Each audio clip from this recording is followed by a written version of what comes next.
But the issue with it is, if you're playing a game deinterlaced, or if you're playing a game deinterlaced, I don't know a way to explain this without getting super technical about it. Let's think of it this way. The processor only has so much power, and deinterlacing takes a lot of power. I'm looking for a bluebee is what I'm doing right now. I'm thinking one of these monsters might drop one, and then I can go back to what I was doing over there. And I had a really good program called Descaler, which was a free program that I put to excellent use, and it had pretty good deinterlacing. Here's a bluebee, so we're going to take this and go back. Yeah. Only one bluebee, though, so we can't use a save point until we get past the area. Okay, so we're going to go back now. Really good deinterlacer. Oh, here's another one. Good. So now we can use a save. So we want to go down and around. Whoa! I love diving into the water like that. It had a really good deinterlacing procedure, but it was really processor intensive, which means I couldn't use it and record at the same time. It also had a really bad deinterlacer that was not nearly as process intensive, that literally, instead of deinterlacing, it just showed you every other frame of the game. So I'd be playing a game at 30 frames per second, but instead of showing me all 30 frames, what it would do is show me one frame for the length of 2 frames. So I'd actually be seeing 15 frames in that 30 frame time period. That means anything that flickered on screen looked really terrible in my preview window, but would look fine in the finished video. And if you want to see... Can I get up there, though? If you want to see how unbelievably caustic that got, just watch my Sonic Adventure 2 series. Because there's a level in Sonic Adventure 2 where it had flickering lasers, which I couldn't see because my preview window was deinterlaced using the crappy method, but which looked perfectly fine in the completed video, because the video was processed using the good method. So what happened was, I kept jumping into these lasers, and I was like complaining in the video, like, what hit me? What hit me? It's friggin' invisible. I don't know what's going on. And then people were leaving comments like, you just jumped into that laser, Brickroad. You're an idiot. And that happened a million times, and it was because of the good old deinterlacing. You know what I can do right here? Oh, we need 2 ability points for the water breath. We don't really want water breath, but again, we want the thing that comes after water breath. Because we're almost done with swimming, and there's really nowhere in the game where water breath is super handy anyway. It's a quality of life thing, but it's... Is that not an enemy? That must not be an enemy, because Scene is not shooting him. Oh, it could be the body of an enemy that fell in the water and died. That could be it.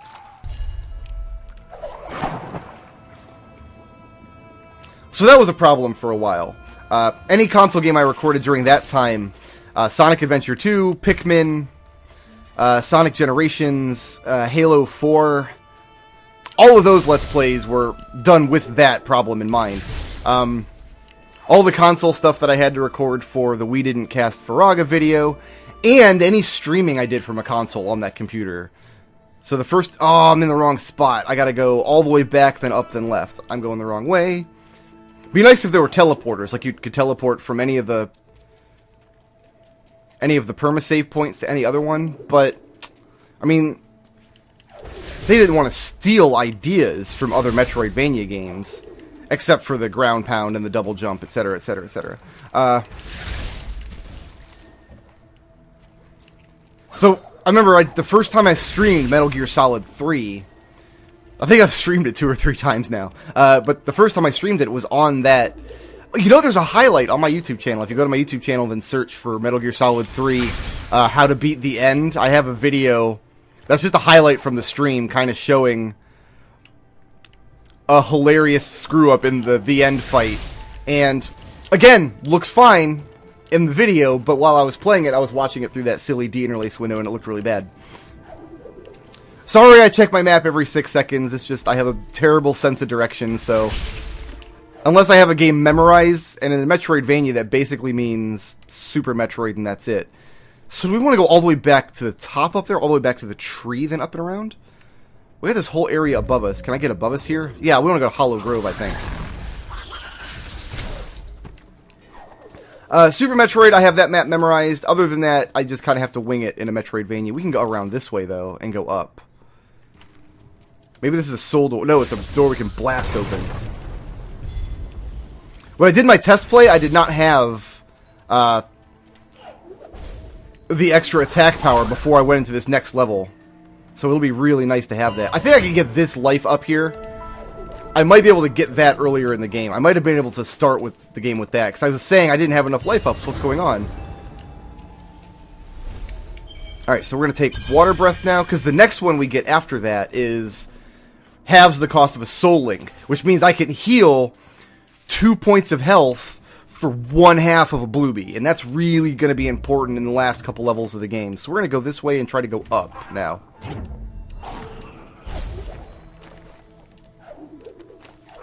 That's a sloped ceiling, so we're not going up that way. But we can probably go up over here. Maybe? Let's bring my friend along here. Let's, If this doesn't work, I have another idea.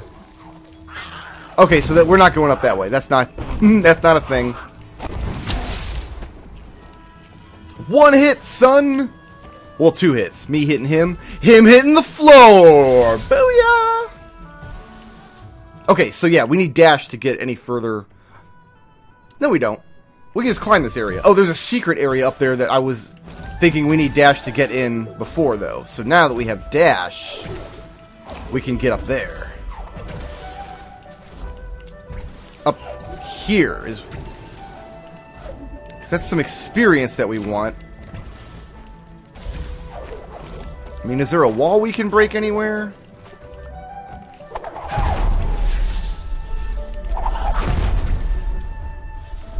I don't know. It's probably a wall that I can walk through, because there are some walls that disappear when you get close to them, and there's an ability you can get. One of the last abilities you get. It costs 3 ability points. I think it's at the end of the top track. But there's an ability you can get that lets you see those from afar. So I'm guessing if you grind and get all the ability points... we can just go this way, I think. Yeah, this way. This is where we want to go. If you grind and get every ability in the game, finding all the hidden stuff on the map is trivial. But I've never been inclined to want to grind up all the experience required to do that. Right, you can get to this area much, much earlier, but there's nothing you can do over here until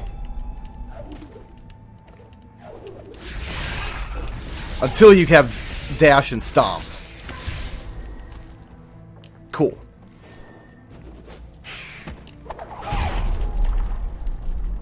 So we're going to swim down here. Oh, we can swim forever. We don't have to breathe anymore. Nice.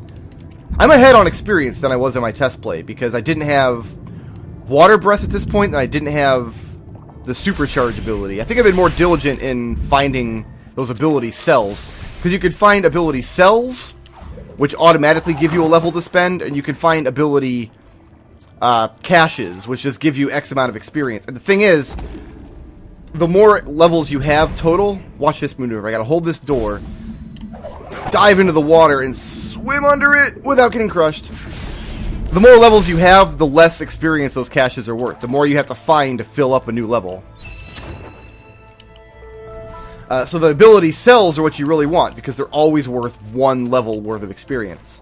I think I found more of those on this playthrough than on my test play. And I'm not complaining. Not a complaint. I'm glad to kind of be ahead in the experience right now. Because having this extra attack power will be super useful in the levels to come. Nowadays, I have a much, much, much better capture card. I'm recording using HDMI rather than S-Video, which means interlacing is not an issue I gotta worry about anymore. And I have, I've ditched Camtasia. I have a much better screen recorder. I have much better video processing software. So what you're seeing on the screen now is exactly what I'm seeing while I'm playing. Well, I played Ori however many months ago I recorded it, I don't even know. That's another thing about my process, I can never tell from moment to moment, like, long it's going to take to upload a video. I just don't know. People, like, I'll mention in my stream, oh yeah, I did some recording of this game today. Then 2 months later, they're like, didn't you record this game? Where's the video at? Sorry, I recorded it a long time ago. In fact, about a month ago, I finished recording a Let's Play, a co-op Let's Play with Soven Jedi, because people really like Soven Jedi. I guess I want to go over here? Oh, just a little experience cache. Yeah, that's all that was up there, on that treetop. Gotcha. But, like, I haven't even started processing the videos yet, because it's not time to put it up in the schedule yet. It's also a really long series, so I don't want to spoil what it is. It's entirely possible that I am uploading it at the same time as Ori. I just don't know. Depends on a lot of things, and I'm the most disorganized person on Earth. So, now we can take our Soul Link efficiency, which is really going to come in handy in the next level. My goodness, this next level is going to go so smoothly compared to both of my test plays. Because the first test play, when I played it on stream, I didn't know the level.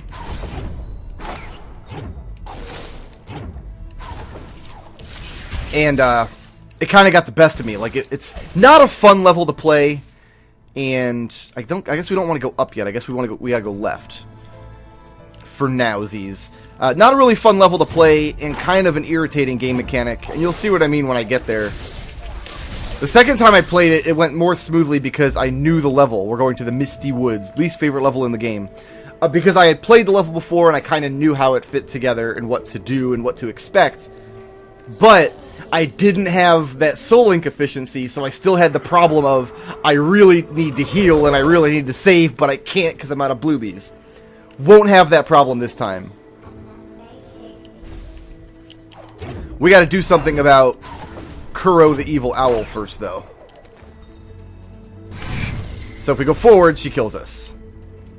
So we do have to go back and go up.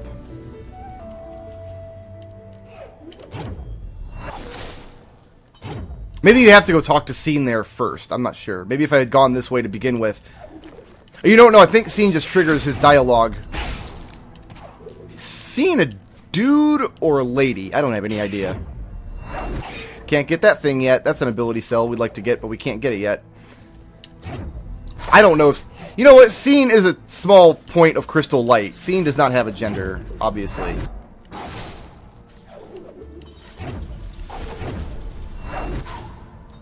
Up here. Haha! Lovely.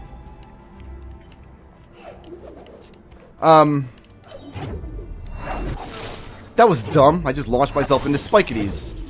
Oh, this is another thing I did not like about the game. Okay. I play 2D platformers with the D-pad. Here's the problem with that, is when you grab a grab point like this, you can only aim it in 8 directions.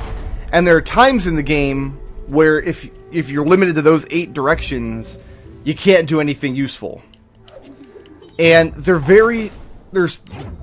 I'm thinking maybe 1 or 2 areas in the game where... I mean, there's lots of areas where aiming with the control stick is easier, is more useful to you.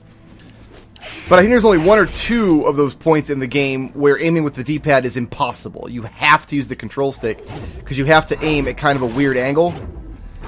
This isn't one of them. This just made me think of it.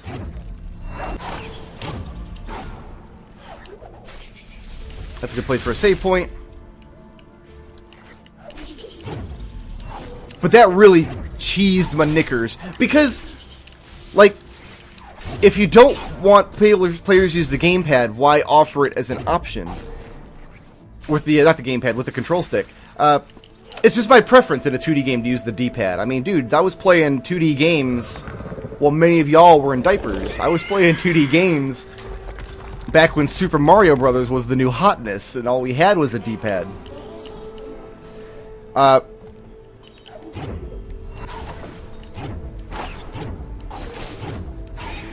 And that's not really a huge criticism. There are lots of games that I play nowadays that require use of the stick in some instances. That was a really terrible fight for me.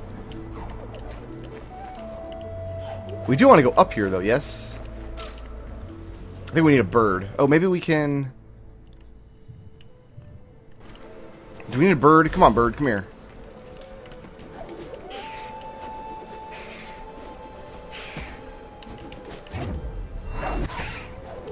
That didn't work. I need you further in here. Come on, buddy. Don't hit me. Oh my goodness, he's suicidal on them spikes. You know what? We gotta heal again. This is what we want to do anyways. Drop these rocks right on Owl Friend's big stupid head.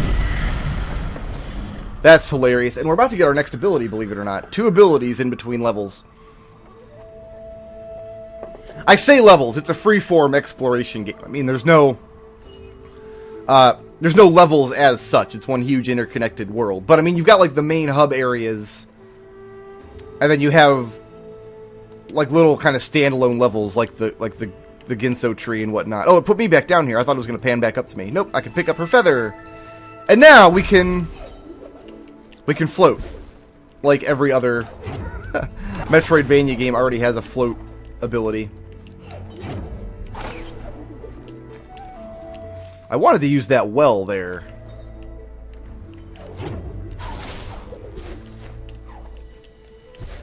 But I guess we can't get it from here. Alright, fine. So yeah, now we can go across. I didn't need to drop a save there. I had already saved, but I wanted to get a little bit of healing. So I mentioned that some of the levels in the game have gameplay gimmicks, like we saw the Crusher gimmicks down in the hideout, and the wraparound tunnel gimmicks in the Ginso tree. I died. This level, what happens if we go down?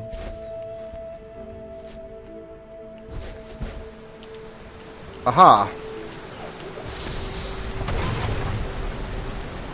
Probably down is a good idea, right? Maybe down is a good idea.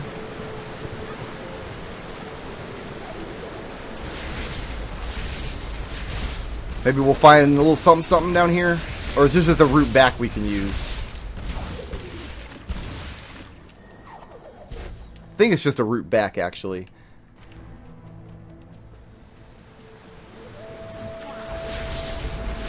But this level coming up has the most tired, overused gameplay gimmick. Ah! These frogs take a lot of hits. Okay, so we're not going to go down there. Even with all the upgrades, and I don't think you can upgrade your damage any more than I have. Those frogs are super tanky. But yeah, the most tired, overused gameplay gimmick is in this level coming up. And I can tell you the exact moment I got tired of this particular gameplay gimmick as well. The gameplay gimmick is this. It's dark, your map doesn't work, you can't see where you're going, and the maze changes around you as you move. So the whole level is super disorienting, and you can't check your map, and I'm the kind of guy who likes to check his map every 6 seconds.